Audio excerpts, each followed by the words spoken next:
Iran says that it is reviewing the latest 14-point proposal from the United States. This comes after U.S. President Donald Trump said that an agreement could be near following positive talks held over the last 24 hours.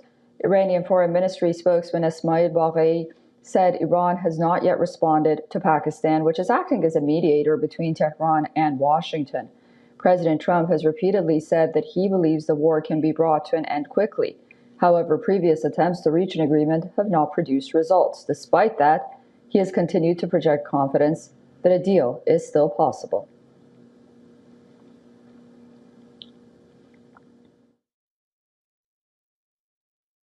So I think we won. Now it's only a question of, look, if we left right now Iran, it would take them 20 years to rebuild. You would call that, we're in good shape, right? Fantastic shape. We're in good shape. And now we're doing well. Now we have to get what we have to get. If we don't do that, we'll have to go a big step further. But with that being said, they want to make a deal. We've had very good talks over the last 24 hours, and it's very possible that we'll make a deal. Yeah, please. At the same time, President Trump has again raised the possibility of restarting U.S. bombing operations in Iran if negotiations fail. He has called the possibility of Tehran agreeing to the latest proposal a big assumption. But till now, neither side has publicly detailed what the proposal contains, despite media reports. The reported draft agreement is in the form of a one-page memorandum of understanding. It is set to aim at a permanent end to the war by laying out a framework for longer negotiations focused on Iran's nuclear program. The document reportedly includes a pause on uranium enrichment by the Islamic Republic and the transfer of its highly enriched uranium stockpile out of the country. In return, the United States would move to ease certain sanctions on Tehran. America will release a portion of Iran's frozen financial assets as well. The proposal further includes steps from both sides to lift restrictions on transit through the Strait of Hormuz. Raising hopes for securing a deal, President Trump has also halted a short-lived military operation to reopen the Strait of Hormuz. The abrupt pause reportedly came after a backlash from Gulf allies, especially Saudi Arabia. An NBC report citing two U.S. officials saying that Saudi Arabia informed the U.S. it would not allow the military to fly aircraft from an airbase southeast of Riyadh, or to fly through Saudi airspace to support the effort. Other reports said Kuwait had also denied the U.S. use of bases and airspace for the operation. Meanwhile, Iranian President Masoud Pezeshkian met the country's supreme leader, Mojtaba Khamenei. He said he had spoken with him in person during a closed-door engagement. I had the honor of meeting the dear leader. We spoke with him for nearly 2.5 hours. First of all, I should tell you that his views and the way he interacted were truly sincere and humble. For a leader to treat a person in such a manner, he genuinely had such a demeanor. Khamenei has not appeared publicly for an extended period. His location, health, condition, and ability to fully exercise authority remains unclear. His absence has continued to fuel speculation with political and media circles.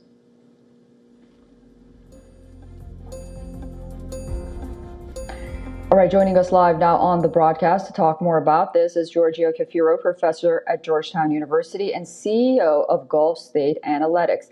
Thank you so much for joining us on WION and welcome back. The question many are asking is if Saudi Arabia and Kuwait are refusing to support U.S. military operations around the Strait of Hormuz, if that report is actually true, how much leverage does Washington ultimately have in threatening Iran with military action? Yeah, thank you so much. Good to be with you. Really important question you're asking here. I think it's really clear that from the outset of the war, the Gulf Arab states have been very concerned about the decisions made by the Trump administration in terms of dealing with Iran. Before February 28th, the Gulf Arab states were united in trying to convince the White House to not go about this by bombing Iran, but instead to embrace diplomatic channels. To get to your question now, I think what we're sort of assuming these reports are true, the Gulf Arab states are trying to look toward the post-conflict period and understand that they are going to have to share the neighborhood with Iran, regardless of the fact that they have no love for the Islamic Republic. The Gulf Arab states have to always be pragmatic, and they understand that Iran is a permanent neighbor. And if these reports are true, this is a signal of some of the GCC states asserting some greater independence from the United States. And this ultimately means that the U.S. will have less support from countries in the region in terms of its own initiatives toward Iran. And I think this is ultimately a consequence of the fact that the Trump administration chose to disregard the warnings from the GCC states, to essentially disregard their very valid security concerns, and to align U.S. foreign policy so closely with Israel's right-wing government without concern for these allies and partners in the Gulf. Yeah, very true.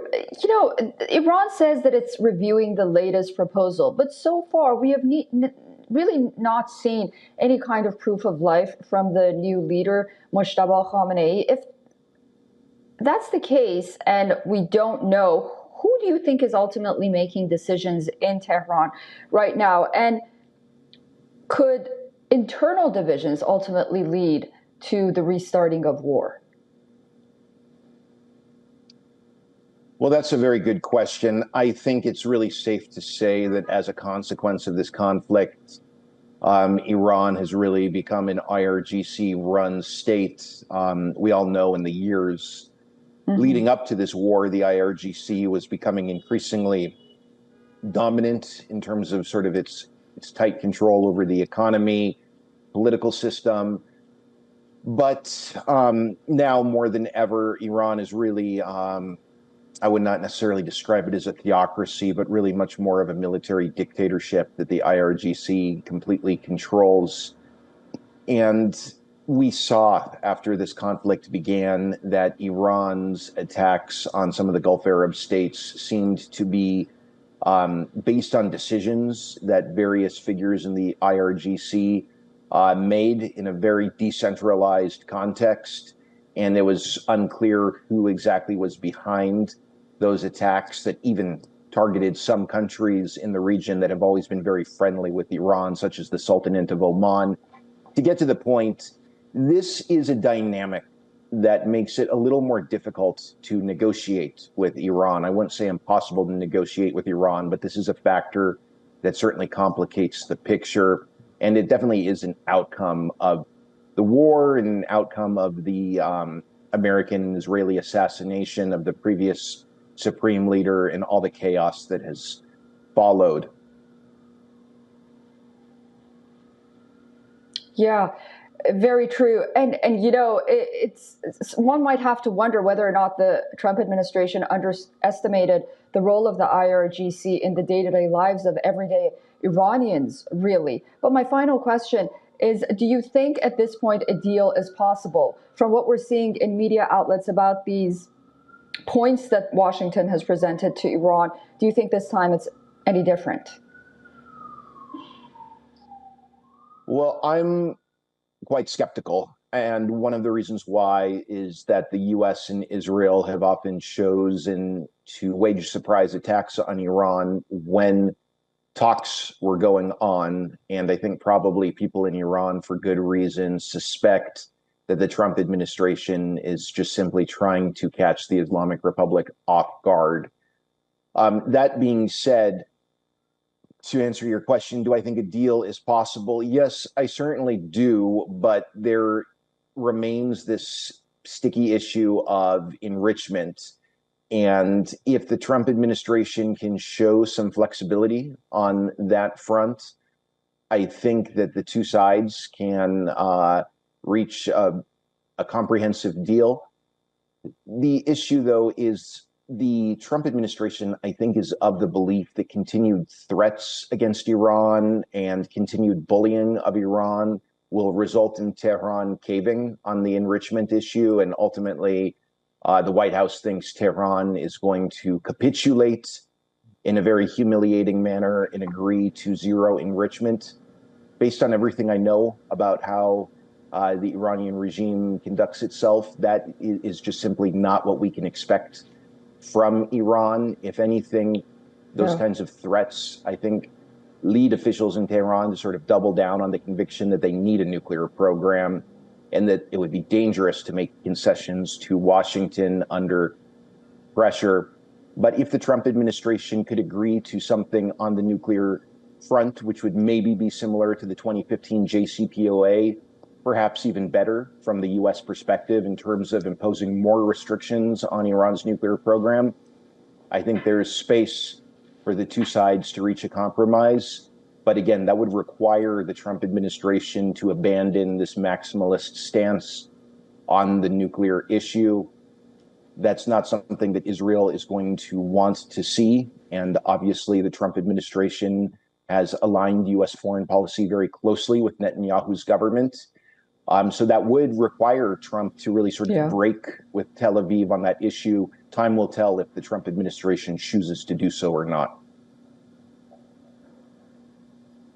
Yeah, well, we'll be watching very closely. Of course, the president also has an upcoming trip to Beijing. That'll be interesting to watch, and whether or not China will play any kind of role in the situation that we're in right now. I really appreciate your company. Thank you so much for joining us on WION, and I look forward to speaking to you again very soon. Thank you.